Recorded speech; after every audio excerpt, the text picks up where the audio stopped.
How to unfriend all friends on Facebook, best method. In this video, I'm going to be quickly showing you on how you can unfriend all your friends on Facebook. So to do so, what you're going to be doing is you're going to go over to your Facebook.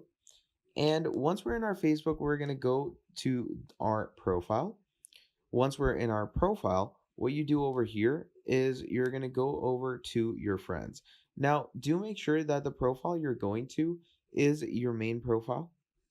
And once we're over here, simply from here, what you're going to want to do is you're going to go over to your friends. Okay. So right here is where you're going to find all your friends. Now, what you're simply going to be doing is in the top right section, it's going to say select all option, where you're going to select all the friends that you have. And once you've selected them, you're going to start removing them one by one. So as you can see, you can easily remove them from your friends list like this, just as so, and that is how simple and easy it is going to be. So that is how you can unfriend all your friends on Facebook in the easiest way. Thank you for watching till the end, and I'll see all of you next time. Have a great day. Goodbye.